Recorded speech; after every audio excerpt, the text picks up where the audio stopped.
Atlet Kemayoran di Jakarta Pusat yang sudah siap jadi rumah sakit darurat khusus corona. Daya tampung Wisma Atlet mencapai 2.500 tempat tidur, meski akan ada pembagian untuk pasien dan petugas. Saat ini 2 gedung disiapkan sebagai bangunan yang akan dipakai sebagai lokasi ruangan perawatan bagi pasien yang positif terjangkit corona. Sekitar 2.000 kamar sudah disiapkan dan bisa digunakan mulai Senin besok. Pemerintah menyebut gedung yang difungsikan sebagai rumah sakit darurat di Wisma Atlet Kemayoran di antaranya gedung 1, 3, 6, dan 7. Pagi hari ini, saya beserta rombongan telah mengecek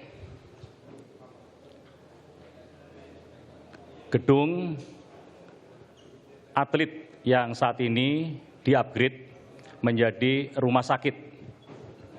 Kita katakan rumah sakit darurat untuk menampung pasien COVID-19.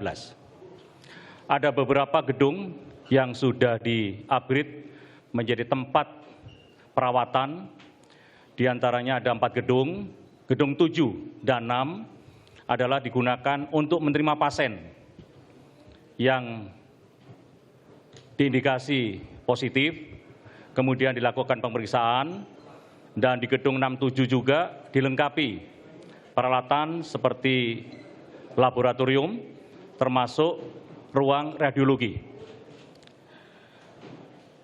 Apabila pasien sudah masuk dan setelah dilaksanakan pemeriksaan, maka di tower 6-7 juga disiapkan ruang isolasi, baik itu ruang isolasi yang ICU maupun yang non-ICU, dan semuanya dilengkapi dengan AC standar HEPA dan termasuk ruangan itu dimodifikasi. Kita akan menuju Istana Kepresidenan untuk menyaksikan konferensi pers dari gugus tugas penanganan atau Satgasus, Satuan Tugas Khusus dari penanganan corona. Tinggi untuk pengurangan risiko bencana atau FPTPRB sebagai koordinator penelitian. Saat ini saya juga menjadi bagian dari satu panel sosial kebencanaan yang berisi para peneliti rumpun ilmu sosial dan juga peneliti rumpun ilmu eksakta yang memiliki perhatian terhadap aspek sosial dari bencana. Di dalam panel ini terdapat beberapa peneliti dari berbagai lembaga seperti BNPB, LIPI, UI, UGM, ITB, STIS, dan juga JPK Indonesia. Bapak Ibu sekalian yang saya hormati, pada siang hari ini izinkan saya untuk secara singkat memberikan informasi dan berbagi tanggapan dan saran saya berkaitan dengan satu gejala perilaku yang disebut sebagai membeli secara panik atau istilah populernya adalah panic buying. Bapak Ibu sekalian, kita bisa melihat bahwa gejala panic buying mengiringi situasi hari-hari ini, situasi wabah virus corona yang terjadi di Indonesia dan juga negara-negara lain. Artinya, gejala panic buying ini bukan satu gejala yang unik atau khas Indonesia saja, tetapi negara-negara lain juga mengalaminya. Dalam pembahasan kali ini saya akan menyampaikan 3 hal. Yang pertama saya akan membahas sedikit singkat apa itu panic buying. Kedua, mengapa panic buying itu terjadi dan bagaimana mengendalikan panic buying agar tidak terjadi. Baiklah Bapak Ibu sekalian. Pertama mengenai apa itu panic buying.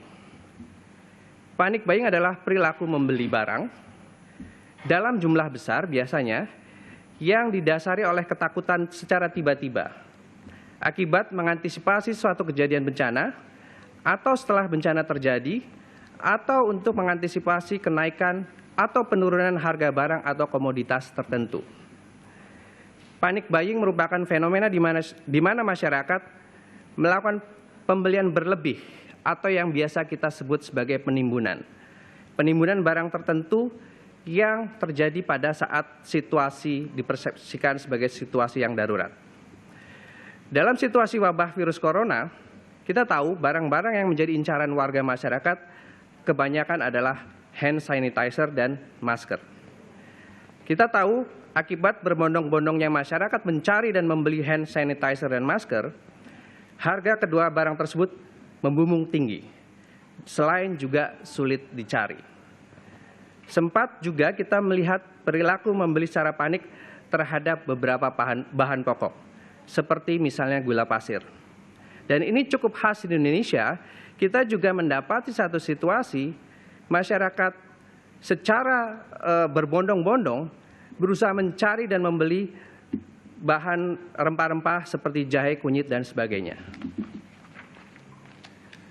Melihat gejala panik buying tersebut, banyak dari kita mungkin kemudian bertanya-tanya, mengapa panik buying terjadi? Bapak Ibu sekalian, panik buying adalah satu gejala perilaku manusia yang memang dikaji dalam disiplin ilmu psikologi. Dalam disiplin ilmu psikologi, ada beberapa penjelasan, beberapa alasan yang memberikan gambaran bagaimana panik buying bisa terjadi. Yang pertama, kita tahu bahwa merebaknya virus corona itu mengakibatkan kita merasa kehilangan perasaan untuk bisa mengendalikan diri atau kehilangan sense of control. Kehilangan sense of control ini atau perasaan untuk mengendalikan situasi yang terjadi pada diri kita itu sebagian besar karena kemudian kita mempersepsikan virus corona sebagai musuh yang tidak terlihat. Bukan semata karena virus corona itu memang tidak dapat dilihat secara kasat mata, tetapi juga kita tahu infeksinya bisa terjadi pada siapa saja, kapan saja, dan di mana saja. Terlebih, kita tahu hingga saat ini belum ada antivirusnya, sehingga kita merasa kita makin rentan terinfeksi oleh virus corona.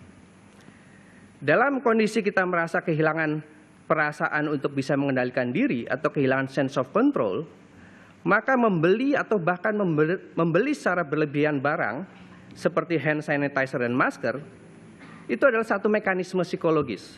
Yang pertama, mekanisme psikologis untuk mengompensasi perasaan takut dan perasaan rentan kita.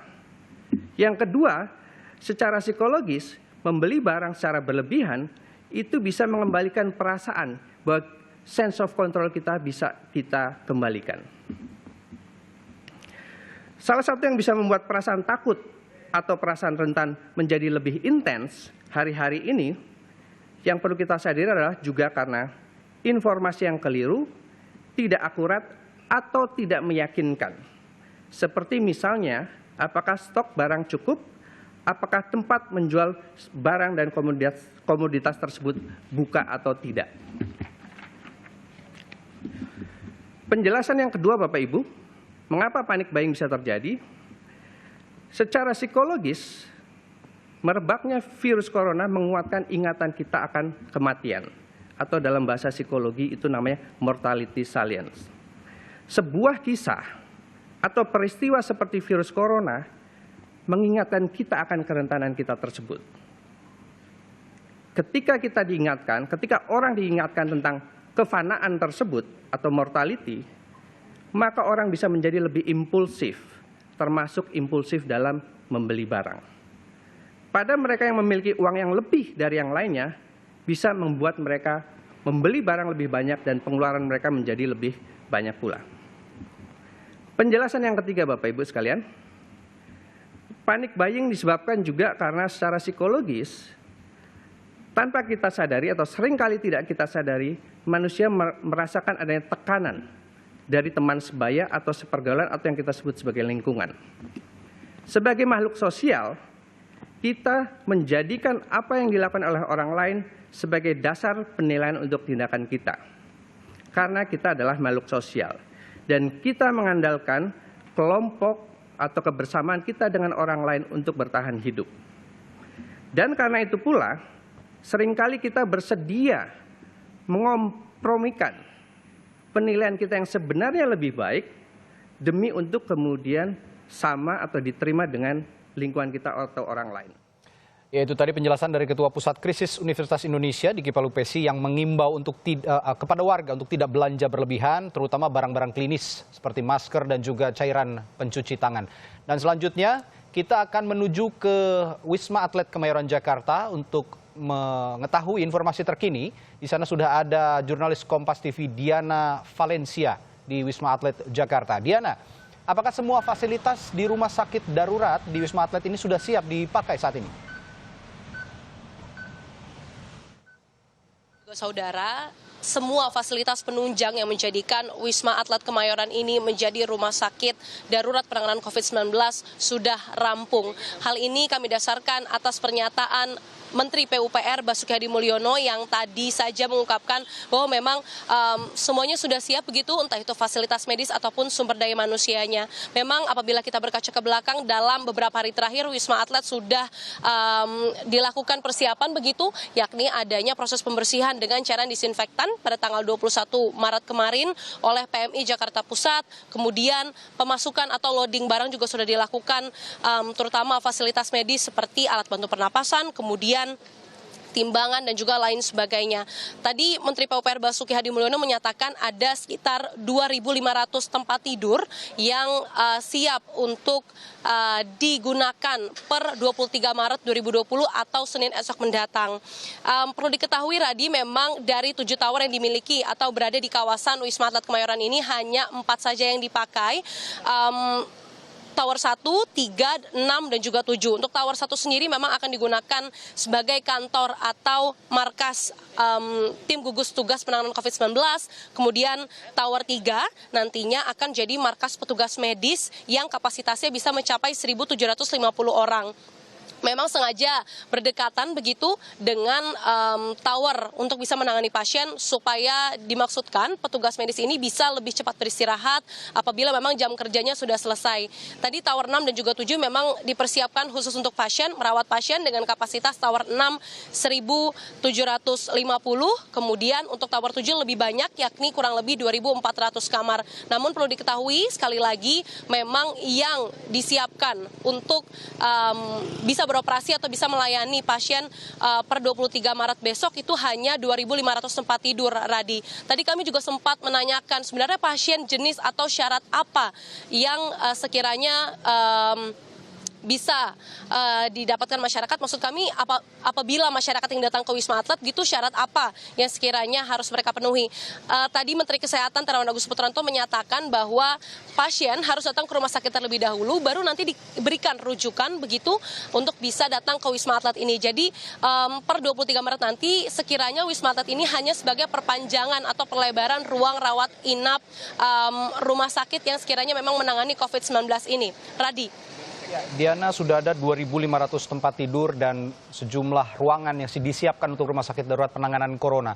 Tapi kita juga ingin tahu bahwa berapa tenaga medis dan juga tenaga kesehatan yang sudah disiapkan oleh pemerintah. Karena kita ketahui di beberapa rumah sakit justru mereka kekurangan tenaga medis dan juga tenaga kesehatan.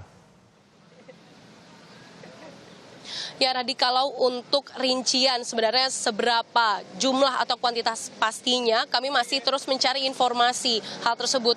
Karena tercatat dari konferensi pers yang dilakukan oleh BNPB pada tadi pagi, justru mereka masih mencari relawan, entah itu berupa dokter, perawat, dan juga bahkan mahasiswa kedokteran tingkat akhir. Oleh karenanya memang dibutuhkan secara masif begitu jumlahnya, namun memang kami masih belum mengetahui sekiranya jumlahnya berapa.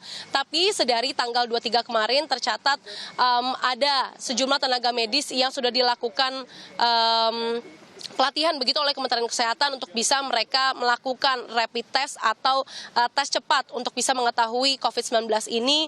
Kemudian nantinya finalisasi akan dilakukan pada malam hari ini. Menurut pernyataan dari Menteri PUPR Basuki Hadi Mulyono, sejumlah tenaga medis yang memang sudah siap nanti malam akan didatangkan langsung ke Wisma Atlet.